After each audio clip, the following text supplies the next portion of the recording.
body was shaken by shivers, and he just lay there on his side for another fraction of eternity. Finally, he regained at least partial control of his body and was able to roll himself onto his back.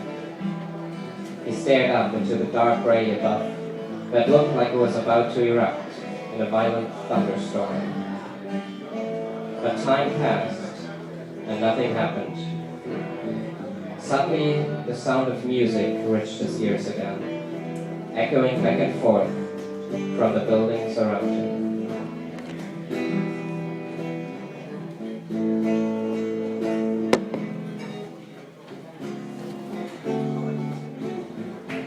He sat up and leaned his back against the small wall he had just fallen from.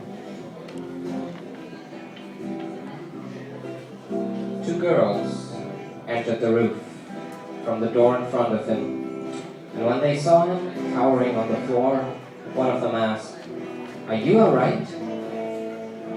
Sid waved at them in a way that was supposed to say, "No, but don't worry." And they walked up to the wall to his right, where they got out some spray cans and began to color the red bricks. After they had finished their work, they got into an argument over the name of a certain spider. One of them walked over to him and said, "It's tarantula, right?" "Tarantula," the other girl insisted, and Sid tried to convey to them that they were both right, just talking in different languages about the same thing.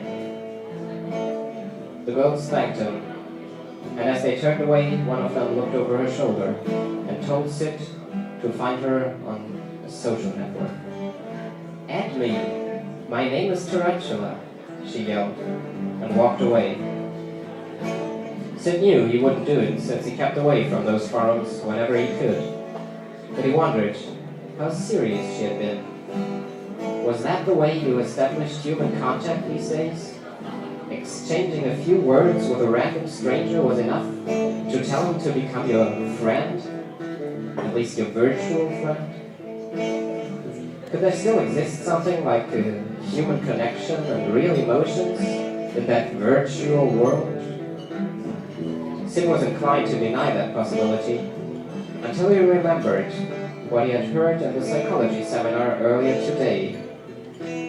His professor had told them about the case of a young girl who had had a fight with her best friend and ended the friendship. The mother of the abandoned girl decided to get back at her former best friend by creating the profile of a fictional young boy whom the girl added and ultimately fell in love with. Real emotion, apparently real enough to drive her to suicide, when the mother began to let her creation tell the girl that he hated her and thought she was ugly, slut, and not worthy of his love. Sid noticed that the dark clouds above him were no longer recognizable as such, but had become one vast gray mass that seemed to be expanding and slowly approaching. Sid turned around and noticed that the TV tower behind him had been almost completely swallowed by the gray fog that was now wafting over the river straight towards him.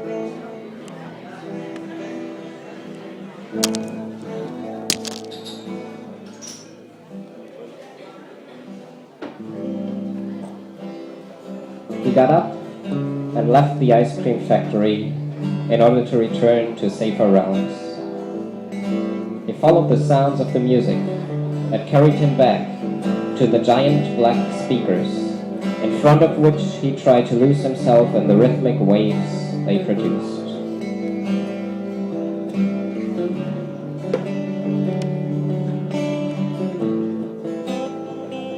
As he was dancing, he felt the humidity of the air around him rising, and when he looked up, he saw the gray fog still hovering over the river before him. He went over to a nearby tree, sat down beneath it, and got out his little black book.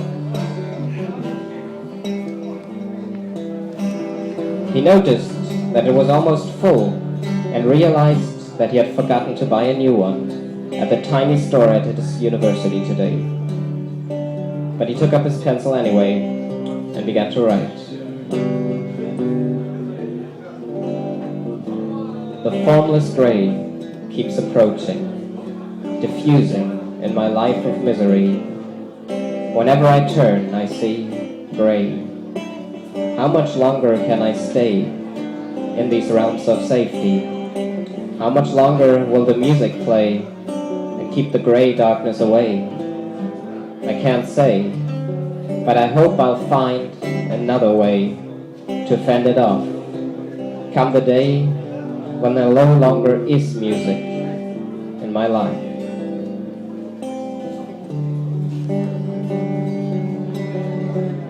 Since he had sent off the message to her, his first sign of life in almost 3 weeks, he felt the desperate urge to check for a reply, burning in the back of his head. He returned to the speaker and continued to dance in the hope that the music would creep back into his mind and erase everything that bothered and hurt him. But when he opened his eyes again, he saw that the gray fog was still there above the water before him. Suddenly his phone rang, and Suzanne asked him where he was and when he would come home so they could talk about the future of their flat share. With a heavy heart, Sid left the music behind and crossed the bridge to the subway. He did not dare to look to his left or right, but he could sense the disembodied gray right beside him. He reached the subway anyway, and as he headed south, he called Franz to ask whether he would come home as soon as well. Franz answered with a surprised tone and told him that he couldn't, since he was at an open-air party, the same one Sid had just been at, as it turned out. Sid stayed in the subway anyway and caught another glimpse of the gray sky before the window next to him turned completely black as the train entered into a tunnel. When he arrived, he hasted down the street, away from the fog that spread out over the bridges behind him. He arrived at the apartment, and the four of them who were home immediately began to talk about what would happen to the flat share. They looked into the contract and found out that they had to give notice 3 months in advance. But Camille revealed that she wanted to return to France to study, and that she would move out as soon as she had found a place to live over there. Suzanne told them that she had found an apartment today where she would be able to move at the beginning of the next month.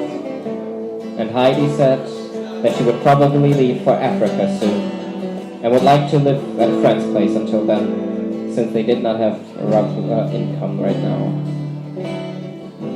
The last time they had spoken, Sid had said they should find a date to move out that would suit all of them best. Now he felt like his flatmates were abandoning him. He had thought of a date that lay far away in the future, but now it was clear that he would be homeless at the beginning of October. He wrote S, the last remainder of the flat share that called this apartment their home before them, and the second person who was still mentioned in the contract, informed them of their decision and asked him if he could come over to talk it all through. Camille and Heidi went to a site on a social network for the members of the social organization they had worked for the last year, and wrote an open letter to anyone who would like to live in their rooms for the time until September. When they had everything settled, Sid fled the flat. Aleti had invited him to a party in her district, and so he now headed for the music, in the hope that it would disperse the gray fog that had turned darker and darker as the sun had slowly descended during their talk. The subway took him straight to a crowded square, where Em and Aleti were waiting for him in front of a bar, drinking beer, enjoying the atmosphere. Sid tried to do the same, and even though it was a little difficult without the help of alcohol, he managed a crooked smile when an energetic one-man band began to perform right in front of them. But soon they went on to the subway to go to a club in the east.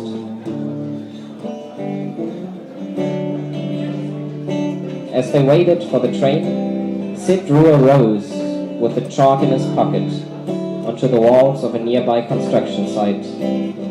Em approached him, asked if she could have some chalk as well, and began to draw the face of a man. Sid watched her, happy as always when he inspired someone else to express themselves. But at the same time he wondered again whether there was more to his smile. In the train, she began to sing a song by Edith Piaf, and even though he could not understand the words that came out of her mouth, they almost brought a tear to his eye, like every time he had heard that song since Camille had sang the translation to him. And yet he wondered whether there was more to his frown.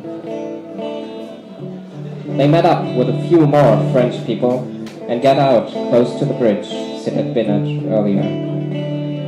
As they walked towards the club to his left, Sid approached Em and told her about the abandoned ice cream factory at the other side of the river. Her eyes glowed with excitement as he told her about it, and when they arrived at the club beside the bridge and Sid pointed to the chimney that arose on the other shore, she suddenly exclaimed, "Let's go there instead," and began to haste down the street towards it. Sid was taken by surprise and stopped her with the words, "Maybe we should tell the rest?" They turned around and quickly informed Arletty of their plan. Then they crossed the bridge and walked past the river to the fence that lay between them and the abandoned building. He climbed it, and when he reached safe ground on the other side, he took her backpack and her hand. They entered and let their gaze wander across the colorful graffiti on the walls as they ascended the stairs to the roof. After sitting down next to the abyss, Sid got out his pipe.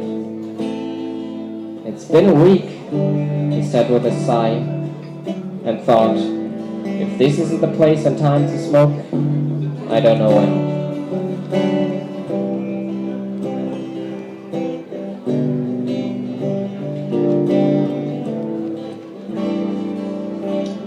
They glanced over the river to their feet, and Em told him that the situation reminded her of her first love, with whom she had spent their first night in an abandoned building. When she said that Sid felt the urge to search for love burn inside him again, and he wondered whether it would be a good idea to try to come closer to her in these surroundings. But then she finished the story about the night at the abandoned building with her first love with the words, "So it was kind of creepy." "Love can be creepy sometimes," Sid said with a painful expression on his face as he looked over to the spot where he had sent his final goodbyes to her earlier today.